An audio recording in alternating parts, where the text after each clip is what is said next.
Olá pessoal, aqui quem fala é Luana Rezende. Hoje eu vou falar um pouquinho sobre modelagem de sistemas elétricos, abordando nesse vídeo leis fundamentais, relações constitutivas e circuito RC. Estou fazendo esse trabalho junto com a minha colega Nilovina Fonseca para a Universidade Federal da Bahia. Neste vídeo, iremos abordar a modelagem de sistemas elétricos. Primeiro, vamos falar sobre as leis fundamentais. A primeira lei é a lei dos nós, onde nós temos a conservação de carga. Sabemos aqui que a corrente é a derivada da carga no tempo, e o somatório de correntes tem que ser igual a zero. Então, toda corrente que entra tem que ser igual às correntes que saem. Neste caso, podemos dizer, por exemplo, que I1 é igual ao somatório de I2 mais I3. Já na lei das malhas, nós temos a conservação de energia, de forma que a energia dentro de uma malha também se conserva. Sendo assim, o somatório da diferença de potencial dos componentes da malha tem que ser iguais. Neste caso, a diferença de potencial do indutor mais a diferença de potencial do resistor e a diferença de potencial do capacitor tem que ser igual à energia fornecida pela fonte. Passamos agora para as relações constitutivas. Aqui temos três componentes: o resistor, o capacitor e o indutor, sendo todos eles ideais. Para o resistor, podemos dizer que a resistência é igual à diferença de potencial sobre a corrente. Já no capacitor, podemos dizer que a capacitância é igual à carga sobre a diferença de potencial do capacitor. Por sua vez, no indutor, dizemos que a diferença de potencial no indutor é igual à indutância vezes a derivada da corrente. Sabendo disso, partimos agora para o nosso primeiro exemplo, sendo um circuito RC, que é caracterizado pela presença de um resistor, um capacitor e uma fonte, sendo todos eles ideais, como diz a hipótese. Pela lei das malhas, podemos dizer que a diferença de potencial no resistor mais a diferença de potencial no capacitor tem que ser igual à diferença de potencial da fonte. Sendo assim, aqui está um pouco trocado, mas a gente consegue identificar. A diferença de potencial no capacitor, como falamos no passo anterior, pode ser escrita como Q sobre C, e a diferença de potencial no resistor pode ser escrita como R vezes I, sendo R a resistência e I a corrente. Isso aqui é igual à diferença de potencial fornecida pela fonte. Temos ainda que a corrente pode ser escrita como a derivada da carga no tempo, ficando com essa equação. Daqui, dividindo tudo pela resistência a fim de isolar o termo da derivada, temos Q sobre RC mais dQ dt é igual a E sobre R. E temos aqui a nossa EDO, que caracteriza o sistema, sendo uma EDO de primeira ordem, não homogênea, invariante no tempo e linear. No nosso próximo exemplo, vamos apresentar um circuito RLC, composto por um indutor, uma resistência, um capacitor e uma fonte, sendo todos eles, como diz a hipótese, componentes e fonte ideais. Bem, pela lei das malhas, sabemos que a diferença de potencial do capacitor mais o indutor mais o resistor tem que ser igual à energia fornecida pela fonte. Substituindo aqui na equação, teremos diferença de potencial no capacitor é igual a carga sobre capacitância, mais diferença de potencial no indutor é igual a indutância vezes a derivada da corrente. Diferença de potencial no resistor é igual a resistência vezes corrente. Tudo isso, novamente, igual à fonte. Bem, aqui nós temos um adendo. Nós sabemos que a corrente nada mais é que a derivada da carga. Aqui temos a derivada da corrente, que por sua vez será a derivada segunda da carga. Aqui temos a corrente, que, como dito, é a derivada da carga. No próximo passo, faremos essas substituições e também dividiremos todos os termos por L, a fim de isolar o que vai se tornar uma derivada segunda.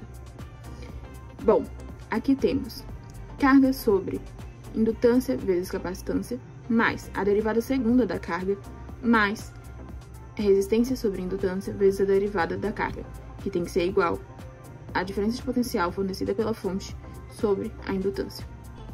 Colocando isso em termos de EDO, teremos a derivada segunda da carga mais a resistência sobre a indutância vezes a derivada da carga, mais 1 sobre a indutância vezes a capacitância vezes a carga tem que ser igual à energia fornecida pela fonte sobre a indutância.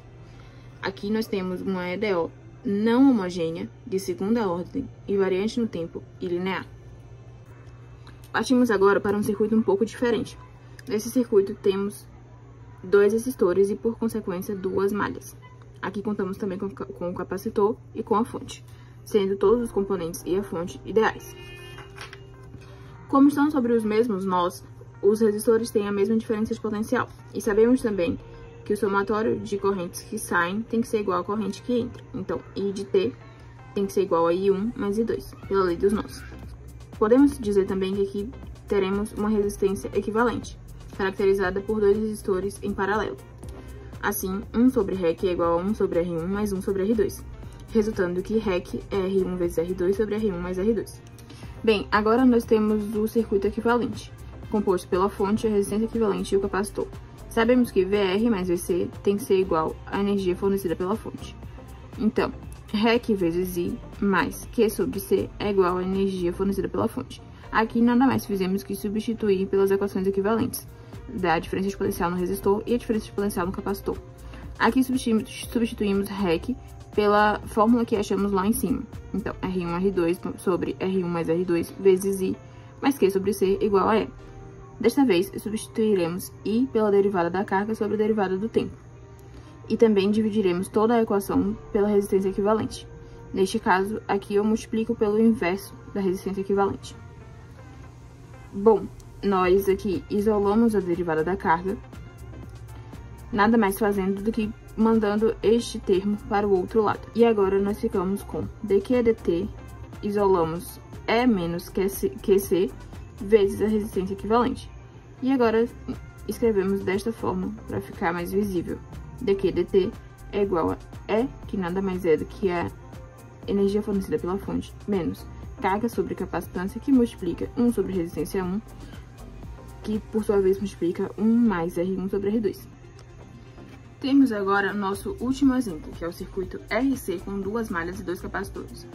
Ele parece mais complexo, mas nós vamos mostrar que é bem simples.